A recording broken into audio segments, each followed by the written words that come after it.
سے اس موضوع پر کہ یہ جو پوری دنیا پر قبضہ کرنا چاہتے ہیں تو یہ قبضہ ایسا ہی ہے جیسے وہ باغ والوں کا خیال تھا کہ ہم قبضہ کر لیں گے اور اس پر ہم پوری دسترست رکھتے ہیں اور پورا قابو رکھتے ہیں، سارا پھل دنیا کا ہم کھائیں گے، لیکن یہ کہ وہ باغ ان کے لیے اجاڑ دیا گیا۔ اسی طرح یہ بھی ان کے لیے حسرت ہی بن کے رہ جائے گا، اور جب حسرت بن کے رہ جائے گا اور وہ بڑی جنگ آئے گی، یوم یکشف عن ساق ویدعون الی السجود فلا یستطیعون، یہ حشر کا معاملہ بھی ہو سکتا ہے، لیکن یہ کہ ساق کے اوپر سے پردہ ہٹنا یہ اصل میں جنگ کی طرف استعارہ بھی ہو سکتا ہے۔ تو اس حوالے سے ان کی ساری حسرتیں دھری کی دھری رہ جائیں گی اور نہ ہی اللہ کی طرف سے آ سکیں گے۔ یہ وہ تہذیب ہے جس کے ساتھ آج مسلمانوں کا ٹکراؤ ہے، جن کا آخر انجام بھی یہ ہے کہ وہ اللہ کو سجدہ کرنے کے قابل نہیں ہو سکیں گے۔ جس کردار پر ہیں اسی کردار پر ان کا خاتمہ ہونا، یہ گند ہے جس سے کہ اللہ تعالیٰ نے انسانیت کو صاف کرنا ہے۔ لیکن اس تہذیب نے جس گند کو روشنی کا عنوان دے کر پھیلانا شروع کیا، اس میں ہمارے مسلمان بدقسمتی سے جو پیش ہو گئے، یہ بھی اصل میں وہی شیطانی جو حزب الشیطان ہے، اس کے جو 3 کونے ہیں، یہود، نصارہ اور وَمَن يَتَوَلَّكُم مِّنكُم فَإِنَّهُ مِنْهُمْ، یہ تیسرے جو حزب الشیطان کا حصہ ہے، مسلمانوں میں سے وہ کہ جن کے پاس وہی مال و دولت ہے اور جن کی تہذیب بھی وہی قلم والی ہے، اور پتہ نہیں جن کی اپنی جو نسبت ہے وہ بھی معلوم ہے کہ نہیں معلوم ہے، یہی لوگ ہیں مسلمانوں کے اندر سے جو ان کے دوست ہیں، اور یہی اس شیطانی تسلیس کا جو ہے وہ ایک کونا ہے۔ اس تہذیب کے ساتھ یہ جو ٹکراؤ پیدا ہوا، مسلمانوں میں سے ایسے لوگوں کی پھر خواہش پیدا ہوئی کہ سارے مسلمان ایسا راستہ اختیار کر لیں، اس تہذیب پر آ جائیں کہ جس کا مغرب کے ساتھ ٹکراؤ ختم ہو جائے۔ اس حوالے سے قرآن مجید کی جس تبدیلی کا مطالبہ نبی اکرم صلی اللہ علیہ وسلم سے کیا گیا تھا، آج یہ کام اس کے بغیر نہیں ہو سکتا کہ قرآن مجید کو ایسے معنی پہنا دیے جائیں کہ یا یہ کہ قرآن مجید کو دور صحابہ سے کاٹ دیا جائے، جیسا کہ گورنر خالد مقبول نے کہا، ماضی کا قیدی بن کے نہیں رہنا ہے، ہم نے خود اپنی آج کی آنکھ سے، بلکہ یہ کہ مغرب کی عینک لگا کر قرآن مجید کا مطالعہ کرنا ہے، لہذا قرآن مجید کو اس سے کاٹ دیا جائے۔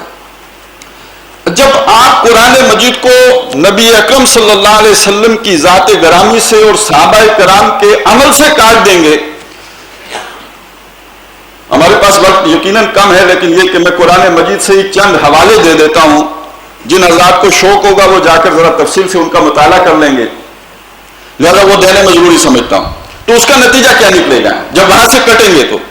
سب سے پہلی بات یہ سمجھ لیجئے کہ جیسے کہ قرآن مجید میں سورہ آل عمران کے شروع میں آیا، اللہ نے کتاب اتاری، اس میں آیات محکمات بھی ہیں، آیات متشابہات بھی ہیں۔ جن لوگوں کے دل میں کجی ہے،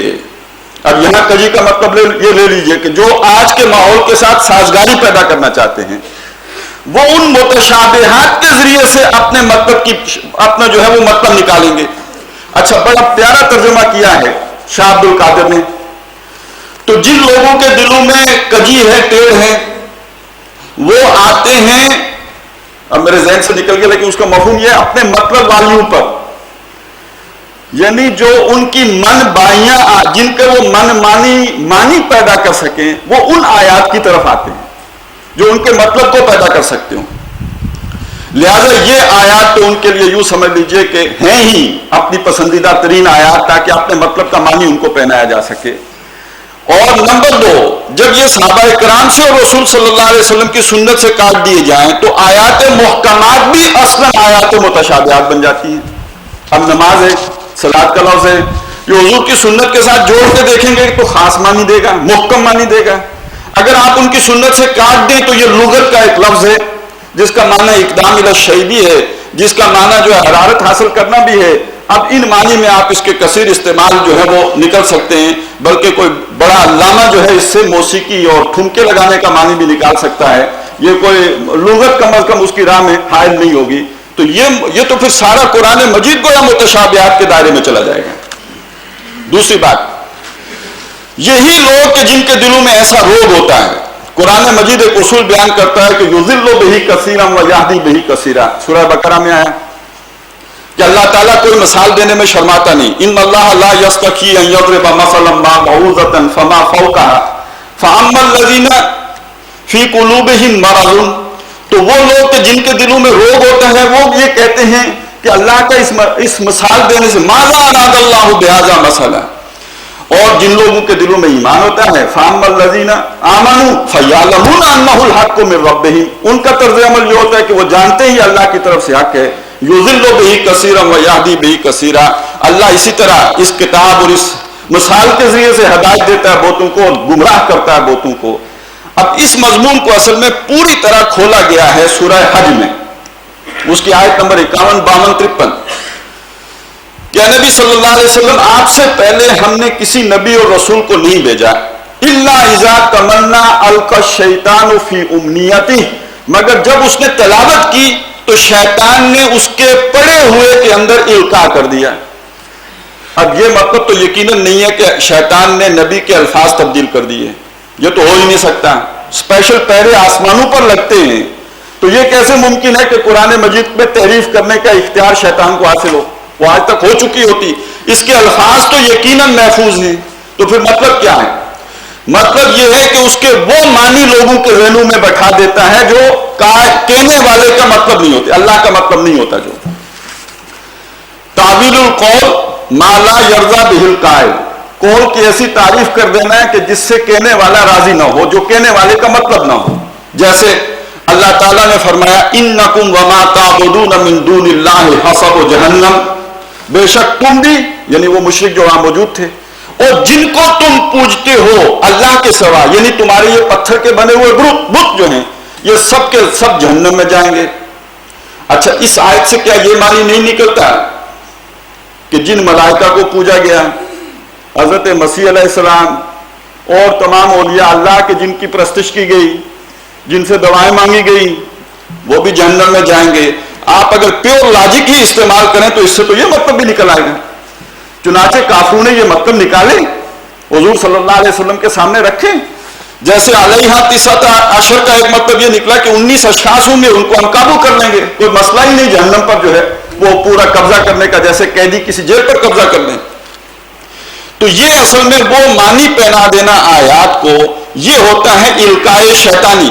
تو جب بھی کسی نبی نے آیات، اللہ کی آیات پڑھ کر لوگوں کو سنائی، شیطان نے اس کے معنی کے اندر لوگوں پر اشتباہ پیدا کر دیا، تو یہ ہے اصل میں القاء شیطانی۔ تو اللہ تعالیٰ فرماتے ہیں لِيَجْعَلَ مَا يُلْقِي الشَّيْطَانُ فِتْنَةً لِلَّذِينَ فِي قُلُوبِهِم مَّرَضٌ، تاکہ اللہ تعالیٰ اس فتنے کو، اس چیز کو فتنہ بنا دے، شیطان کے القاء کو فتنہ بنا دے ان لوگوں کے لیے کہ جن کے دلوں کے اندر مرض ہے، یعنی اہل ایمان کے لیے نہیں، وہ دل کے مریضوں کے لیے فتنہ بنے، وَالْقَاسِيَةِ قُلُوبُهُمْ، اور ان کے لیے کہ جن کے دل جو ہے سخت ہو چکے۔ اور اس حوالے سے سمجھ لیجئے، جو لوگ صرف یہ خواہش رکھتے ہیں کہ مغرب کے ساتھ ہم آہنگی پیدا ہو جائے، وہ فی قلوبہم مرض والے ہیں، اس میں ہماری ساری ایلیٹ کلاس آ جائے گی۔ اور وہ کہ جو ان کے لیے دانشوری کرتے ہیں، ان کی اس خواہش کو